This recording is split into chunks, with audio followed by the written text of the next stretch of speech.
It's time to take your business to the next level, the boss level. These are the premier business owner strategies and successes being utilized by the industry's top talent today.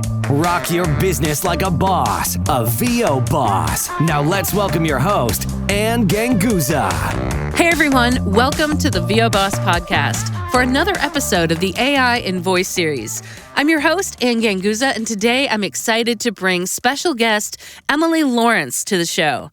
Emily is an award-winning actor and writer that's narrated more than 425 audiobooks for publishers such as McMillan, Harper Collins, Penguin Random House, Simon & Schuster, and many more. She's incredibly proud to be the co-founder and chair of the newly formed Professional Audiobook Narrators Association, or PANA, as everybody has come to know it.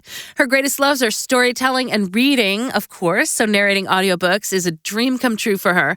And her other passions include traveling, LARPing, aerial cirque, fostering kittens, and chocolate. So I have a lot to talk to you about because I love cats. We know that. I have 3 of them, and so I just love the fact that you foster kittens. I do. And thank you so much for joining me today. It's a pleasure to have you here. Well, thank you for having me. Happy to be here. So in addition to the kitties, I need to ask you for a more complete description. I have never heard of this, but that might not be a surprise. LARPing. For those bosses in the audience that may not be familiar with that, what is that? So LARPing stands for live action role play, and it's the nerdiest thing you've never heard of. I kind of love that. It's so basically it's like if people tend to be more familiar with Dungeons and Dragons. It's basically like that, which is a kind of like you're role playing out a video game kind of. Only in Dungeons and Dragons, you sit around a table and you talk about everything you're doing and you like roll dice to simulate fighting and whatever. And in LARPing, you actually role play everything. So it's like a bunch of nerds in a park with like foam weapons. I love it. Fighting I each love other. it. That's great. Well, look, hey, the nerdier the better, as far as I'm concerned. Yeah, I love it. It's great. That's fantastic. So, again, it's great to get to know the you behind the association that has been newly formed. How old is PANA now? Well, we opened to members, I think it was October 21st. Or thereabouts. Fantastic. So tell me, I'm very excited to hear about this because I think it's probably about time, right, in the audiobook world that there is an association that is vested in the interests of the community. Talk to me about that. Yeah, well, I mean, there have been other organizations such as the Audio Publishers Association, which really represents publishers, right? But narrators and other people in the industry can be members. And then obviously there's SAG-AFTRA, which represents narrators as a labor union, but SAG-AFTRA also represents everybody else. So there was no organization that really was dedicated to narrators specifically. And I think you're right. It was about time and long overdue. So I know that there's a lot involved in creating an organization. Tell me a little bit about that story. And how did that begin? I mean, were there issues that were coming up in the audiobook world that you were saying, you know what, we need an organization to really take care of our community? Yeah, there have been talks for many years among narrators of feeling unrepresented in various places and in various ways. And then obviously with the rising danger, I guess, or whatever of AI, I certainly felt like, okay, somebody has to do something. And so earlier this year, there were a lot of conversations in narrator Facebook and other groups, just kind of like that made me feel like, okay, we need to organize. We need to come together. And so I did that. And have a voice. And I love that. Well, hey, it's one thing to talk, right? To sit around in groups and talk. I have so much respect for the fact that you pulled something together. I mean, there's a lot of work involved in that.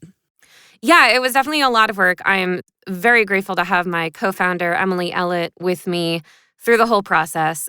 And so we kind of started talking like about what this would be and how the community needs it. And then we just kind of did it. Well, I Here we love are. it. I love it. I was looking at your website, which for those bosses out there that want to check them out, it is pronarrators.org. I love your statement on who we are. I just think that your mission statement is providing opportunities for raising awareness of the narrator within public consciousness. And you have so many wonderful things that represent that this organization is going to be doing for narrators. Tell me a little bit about the initiatives for those things. Sure.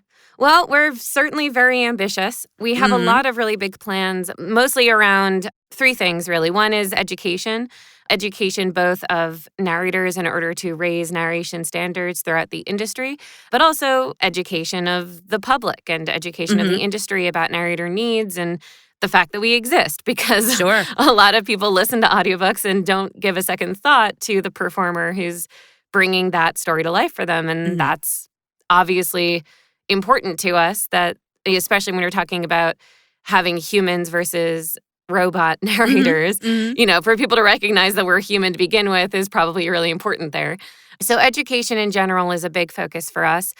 We also have a focus on advocacy, which is kind of our umbrella term for all of the things that we want to do to help our industry thrive with human narrators as part of the mix, and the changes that we would like to see in order to help make that happen. And then the last one would be just community, fostering a community. As I kind of pointed out before, there was no organization that really represented narrators specifically and only. And we have a really wonderful, giving community. I mean, honestly, the narrator community is some of the most wonderful, friendly, open, supportive people I've ever met. For a bunch of people who are essentially competitors, we're all so supportive of each other. We all help each other out all the time. And it felt like it would be really wonderful to have an organization that sort of formally recognizes, celebrates, expands, and strengthens that. So what do you have events planned for things? Do you have meetings coming up, events, community outreach? What sorts of things do you have planned for the future? So we've got lots of plans. Everything's just in the beginning stages. We're a member-driven organization, so we operate entirely on volunteer labor. And so our committees have only just started. They all had their first meeting last month. And so everything is in its infancy. We're just getting started. But we've got big plans for example, community events to get together both in person and online and sort of build friendships, but also network and things like that. We have plans for an awards ceremony that is going to be community-driven and peer-reviewed. So kind of like the Audies, which is our current Oscars, essentially, meets like the SAG Awards. So it'll be like a peer-reviewed award show, but that has different sort of categories than typical award shows that really focus in on celebrating our community in a different way, which I think I'm really excited about. Plans on collaborating, or is it a possibility to do any type of collaborative work with the union? Oh, absolutely. Yeah, we've reached out to both the APA and SAG-AFTRA, announcing our existence and saying that we would really like to work with them to further our mutual goals. And both of them have responded very positively and very supportive. And so we really do look forward to working with existing organizations to move everyone forward. So in terms of membership, so if I wanted to be a member, are there requirements? Do you vet your members? What's involved if I wanted to become a member? Because I personally don't do audiobooks, and don't hold that against me. I just not in my genre, but I know so many people that are just so passionate about the craft of audiobooks and narrating. So if I wanted to be a member, could I, or what is the process? So you are eligible for membership if you have recorded at least one audiobook that is available on some sort of commercial platform. Okay. So it's a very, it's if you've narrated one book, you can join. There's dues that you have to pay, but then you're a voting member. If you do not qualify for membership, we also are creating sponsorship tiers. So we'll have sponsorship tiers for other people in the industry, like directors, proofers, editors, etc. And those are not ready yet, but once they are, there'll be sort of different ways to support the industry and get benefits and like access to events and things like that for doing so. Got it. Are you an official nonprofit organization? Okay, so we are operating as a nonprofit. We cannot apply for our nonprofit status until we file our first tax return. Got it. Got it. Well, I know that it's an involved thing, which is one of the reasons why I've served on the boards of many nonprofits. So I know how involved it can be, which is, again, why I have a lot of respect for you taking the initiative to put this together for the community.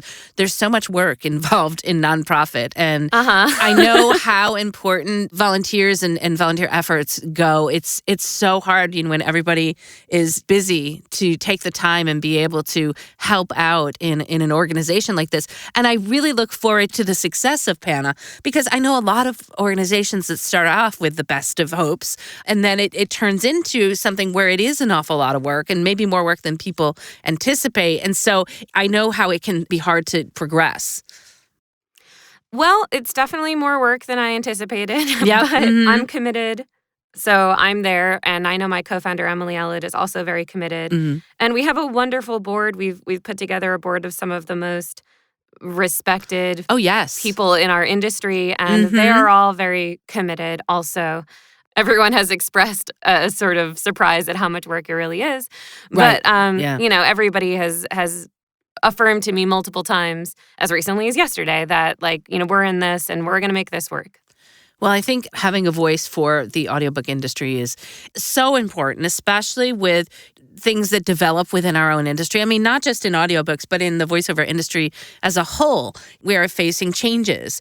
And I've known this because I've done my AI and voice series for at least 30 episodes now. So there are things that are, impending and coming into this industry that we as professionals need to understand and, evolve or work with or not, or form an educated strategy in order to coexist, let's say, with them. So I will talk about the AI elephant in the room, which is AI. And what are your thoughts? I know that it's scary for a lot of us that this technology is coming. And so what is your position on behalf of PANA in regards to, let's say, the evolution of AI and AI narrators?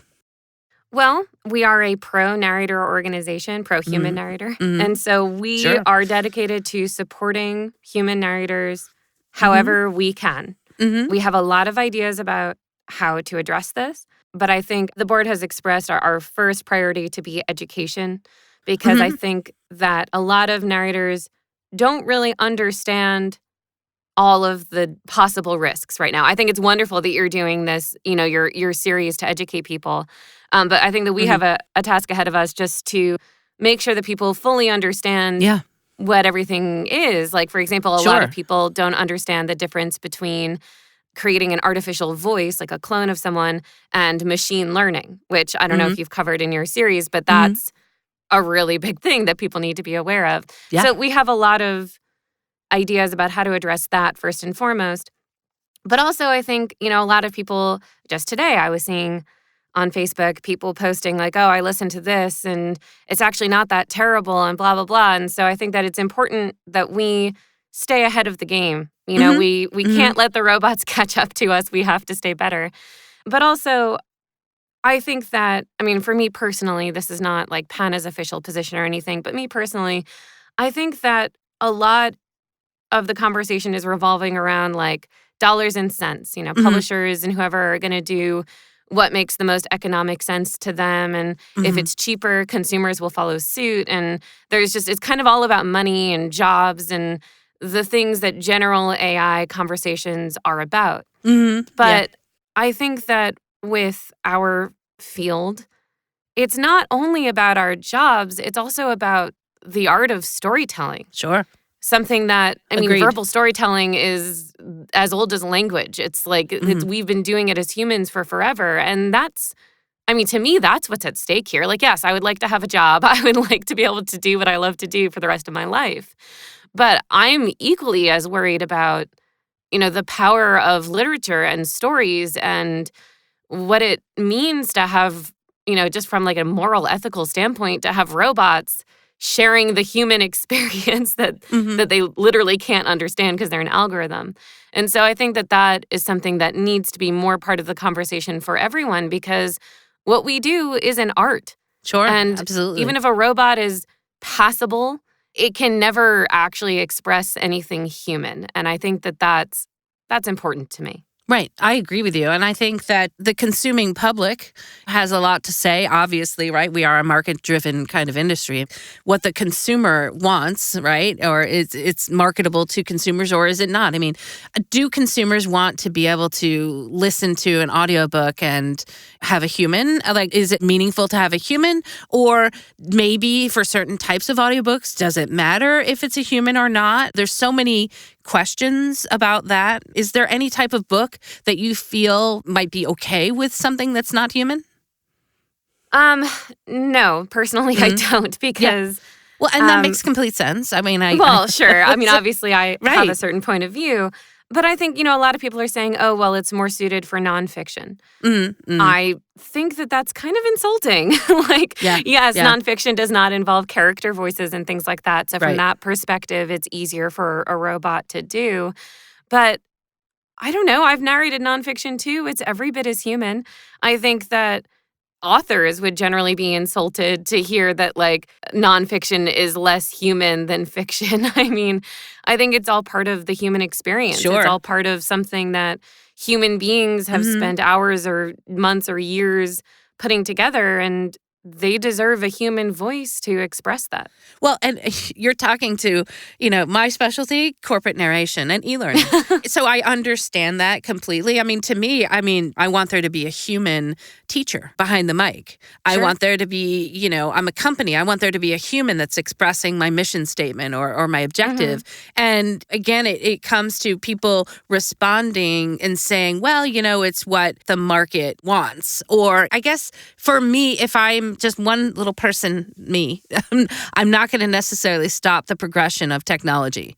And so in terms of how I need to, I guess, evolve or work with technology that may be encroaching on, let's say, genres that I, specialize in, I have to try to think of it in terms of, okay, so are there certain types that might be okay? A lot of times, it's like, why do consumers go to outlets like the Fiverr, right, to get their voiceover? Because they don't have a value necessarily, or they don't, they have a certain value associated with that job. So could this not be the future lower end of consumer? Lower budget productions. Lower budget. Look, there are already people who are driven by money, and want the cheapest product. And they're hiring brand new narrators on indie platforms for a quarter of the standard rate or less, those people already exist. Will those people start doing robots instead? Yeah. Maybe. You know, who can stop that? Yep, but I think, yes, that is a concern, because the more artificially narrated audiobooks that are put in the market, the more consumers get used to it, the harder it is to argue our position. Exactly. So it's all concerning. I do agree that there's a certain element that I don't know how much control we have. But I also think that there will always be an element of high budget productions that will always have a human narrator. Oh, I completely agree with you. I mean, I don't think that there's ever going to be, and I'm a tech girl, I worked in technology for 20 years. I do believe that there's always going to be a place for the human still in voiceover. And I think that narrators that have been for years, telling stories in audiobooks, I mean, that is a level of acting that cannot be reached right now by any type of AI voice. And I don't think that the public wants to be necessarily feel like they've been duped either. So if they're listening to an audiobook and they think it might be a human. So I think it's all speculation right now, trying to figure out how long will it take? How far will it go? And how human will it sound? And I guess my argument has always been, well, humans are developing it. So I think you will always have those people that want to take it to the point where, oh my gosh, is this a deep fake? They'll always try to get there. But I like to think that technology is good inherently, and that because humans are developing technology, it will develop to a point that will help humans and not necessarily take them down or, erase an industry. So I do believe that there will always be space for a human actor in voiceover. I just don't know how far the AI will go in 5 to 10 years, let's say. Sure. But I will say that, okay, so the way that these algorithms work, right, is that they find the middle ground, right? So they'll always be passable. They'll never be award-worthy. Right? They're never going to take acting risks. They're never going to be able to, I mean, unless they have an engineer sit there and like tweak them for every moment, at which case like just have a voice actor do it. Well, yeah, sometimes there is a lot of tweaking involved. That's for sure. Mhm. So it's like they'll never be able to cry. They'll never really be able to make a listener cry or feel that connected because they're not connected. They're an algorithm. So they'll make the baseline choice, the easy, safe choice, because that's, when you're talking about machine learning where it's studying thousands and thousands and thousands of performances, no two narrators are the same. We wouldn't make the same choices on the same book, so they're going to pick the baseline, which I think means that it'll never be as good, no matter what. Inherently, it'll never be as good as the best narrators. So that's why we need to make all narrators, or at least narrators who want to make a living doing this, the best that they can be. Because I don't think machines can ever really truly catch up with anything that is off the cusp and beautiful and, like human. They'll never be that. Mm-hmm, mm-hmm. What if, now here's my what if, because I do know of technology called speech-to-speech where it can mimic. So what about an actor who, has great acting skills and they can act a baseline model, right? And then other voices can be applied on top of that. I mean, it's scary. So I've heard it. Have a human narrate the book, but then put someone else's voice on their performance? Yeah, that is a mimic. So that would make it sound pretty much human, but with somebody else's voice, or maybe with a different language. Well, I mean, if you're doing that, at least that actor is getting paid to do it because they'd have to custom record that book. Exactly. So that's a less scary proposition to me. Yeah. But yeah, I mean, I guess that's a possibility. I think what we're more concerned about, or most concerned about anyway, is machine learning, which will completely replace humans entirely. Mm-hmm. So like right now, most of the AI voices are licensed, where it's basically like they have somebody sit in a studio for a few days, and then from there they extrapolate whatever text they want to be able to put on that person's habits. But machine learning would be like they can listen to the 1,000 most popular audiobooks and narrators of all time and sort of create an algorithm based out of that. And they'll never have to license, they'll never have to pay a single human for that. I think that's the biggest fear, is completely taking us out of the equation. I think when it comes to licensing your voice, or what you just mentioned, where it's like you record the book and then they put some celebrity's voice on it or something. I mean, personally, I am against those things, but I can see why some people might feel like there's more wiggle room in those. Again, that is not my personal opinion. I want to stop all of this, nip this all in the bud. But if we're at a point where it's like that's all that's left to us, at least there are still humans involved. Yeah. Well, and I think, again, if we're thinking about how we can evolve with it, if that becomes part of it, and I do know that technology exists. I don't know at this point. You've got other companies that are not voiceover that are creating this technology. So how can we work with those companies, or do we choose not to work with those companies, right, in order to stay ahead, right? Is that a possibility? Okay. My personal feeling is I don't support anyone doing that because, and I have more to say, but because I feel like that's just kind of giving in. It's, you get a sum of money, which is enough for a few years, and you're basically giving up your whole career in trade and the careers of all of your colleagues. Because how many people's voices are they really going to need to license? So ultimately, and I understand that everyone's situation is different and I shouldn't judge, but ultimately it's a very self-serving decision to do that. And so I personally, and this is my personal opinion, don't feel like I can support those things. However, if someone's going to do it, I think there's a lot of important ways to protect yourself and to protect others in the industry. So I know that our union is working on licensing agreements that would be union. As far as I know, every one of these that I've heard of or seen advertisements for or whatever is non-union. And there's a reason for that. It's because they're taking advantage of people who are vulnerable. Sure. And they're taking advantage of people who need the money and who think, oh my gosh, a year's salary for a few days in the booth? Of course I'm going to do that, not realizing or not thinking through the consequences. There's a reason that they don't want these contracts to be union, because the union would want to, for example, limit how many times that person's voice can be used. Can they make 100 audiobooks from that person's voice versus 1,000 or 1,000,000 from the same person's voice? They're going to try to put limits on it to make it more equitable and spread it out. And these companies don't want to do that. There's no advantage to them for doing that. And then there's other things like, I've talked a bunch about machine learning, which if people don't know, I really highly recommend looking into it. But if you license your voice and there's no provision in your contract which says that they can't use that for machine learning, they can take that voice and not only use it for clone or whatever, but they can use it to create a totally synthetic voice that they'll never have to pay anyone a dime for. There's a lot of risks, and that's part of why we want to do an educational series is if you're going to do this, which I personally strongly recommend and hope that you won't, but if you will, please at least be smart about it. There are companies involved like Google and whatever that have really deep pockets, and they can offer the kind of money that a lot of people would have a really hard time turning down. But you also have to remember that there's a lot more at stake here than your wallet or even your career. So if you're going to do it, you have to be smart about it, and you have to read those contracts with a fine-tooth comb. So I totally understand all of that. Absolutely. What about the possibility of, as an organization, having a voice and going to these companies and saying, I'm going to say it's like in the video gaming industry when musicians would create music for video games, fighting for their creative licensing rights. Mm-hmm. What about that sort of thing? And I understand, Google and, a lot of the big companies have a lot of voices already, not even voice actors, right? Just voices that they're using to learn, right? They're using to put into machine learning and learn and test and create other voices.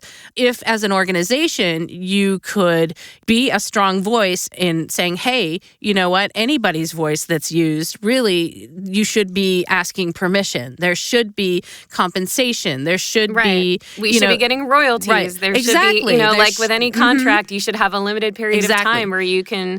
if you can't license in perpetuity, you should get 6 months or whatever. I totally agree. That's part of why, if these contracts are going to happen, they should be union, and that's why they don't want to give us that. They don't. They just want to give us a sum of money that is like an absolute fraction of what we would deserve for doing that kind of work. I have spoken with some companies who say that they are not those companies. They say that they are for. Well, okay, but that's the thing, though, is that do you assume that all companies are not ethical? You know what I mean? In this game. I think any company doing this non-union and not offering the protections and the compensation that any actor doing this deserves, I don't think that's ethical. This is my personal opinion. I'm not speaking for PANA. Oh, no. I don't think it's ethical to offer a desperate actor a year's salary and have their voice in perpetuity to use for whatever you want. I agree with that. And I totally agree with that. And I think that is absolutely where voice actors need to, they need to be aware of these things that, these companies that are for TTS. For me, that's a big red flag. And if you have a contract or you have a company that wants to pay you for, 3,000 lines of whatever, I absolutely believe that you should have a lawyer on that. I say I would not take the job. However, if you go to these AI companies, I'm going to say independently, and try to work with them, or if there's an organization that can be on a board, there is an organization right now that is working towards policies and legal contracts that will be in protection of the voice acting community. So I feel like there could be power in that as well. And especially from the audiobook narrators industry as well, because you guys are you're a large community and you have strong voices and you work closely with the union. And I think that is a wonderful thing. And I think that if you can get in on the ground floor of those usage policies, which everybody should have, right?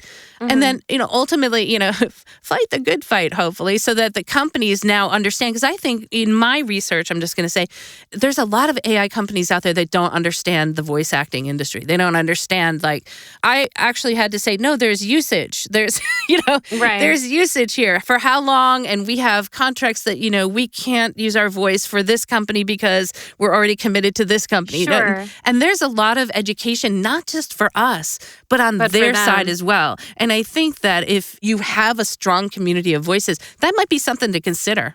Like you said, education, maybe education for AI companies as well. Sure. I would certainly be open to that. I mean, another one that we haven't mentioned, but that is definitely a concern, at least for me, would be having some sort of limitations on the content that they could use voices for. Like, for example, I'm Jewish. I would be horrified if my voice was used to narrate Nazi propaganda. That's just... So I think any contract that is like in perpetuity with no limitations is unethical to me, because that's just not how it should work. Oh yeah, I agree. Am I open to working with AI companies to create a more equitable compensation system? Personally, I think that that's SAG-AFTRA's job. If I ever hear of an AI company actually having union agreements with SAG-AFTRA, I would feel more kindly towards that AI company. I have yet to hear of that. I would potentially be open to that kind of effort. But honestly, I feel like that's putting the cart before the horse. I don't think we should give up the fight yet. I think we have enough good arguments and resources on our side to not necessarily have to get to that point yet. Okay. Well, I think that you've definitely got some strong arguments there. And I have also been in the forums and I hear what people say and I understand. I myself have done so much research, probably a little bit more with the companies maybe than others, which is the only reason I bring up the point that there are companies who say that they are ethical and say that they will, your license or your voice belongs to you. It's licensed to you. We will not use it in our machine learning, right? Only with your permission and only if you're compensated fairly. So, I mean, that's good on those companies. Yeah. Well, I'm hoping that more companies will, with things, with the unfortunate, but actually now fortunate episode that happened to, maybe not fortunate, I don't know if I would call it that, but that happened with Bev Standing, right? With her suit against TikTok. And the fact that it got settled, it does set a precedent. And so it's unfortunate sometimes that bad things have to happen in order for, the resulting policies and standards and laws to come into play. The whole thing with the Anthony Bourdain movie, right? By resurrecting a voice without the permission. I think that there are bad things that happen. However, good things can come out of it afterwards in order to build laws. And I think that that's kind of where we might be in this crazy world of AI. And it seems like AI has just sprung up in the last couple of years like crazy. Sure. So I do believe, after my research, for me, I think it comes to educating the companies, the AI companies, about us and about what we need and about what our rights should be as actors. And I'm hoping that my involvement in this podcast is going to also have a voice that can help affect that. And so that they will see that we do need to license our voice. We do need to be fairly compensated. And, I can only hope that my little part in it has something to do with maybe getting things the way that would be fair and equitable to us. So sure. I mean, I hope that your efforts are successful. Yeah. I do think that I would like to think that these companies are just unaware or something. Yeah. And I'm sure some of them are, but I also think that some of them are very clever. Yeah. And I know, of course. There are, for example, I can think of certain companies in the audiobook world who say, well, we won't. They are clever in the way that they deceive people. They'll say, well, we're not using our data to clone your voice, but they won't say that they're not using the data for machine learning or other things, and I think that because I think that if we could get companies to do union contracts, that would certainly, or, equivalent, that would certainly be a step forward.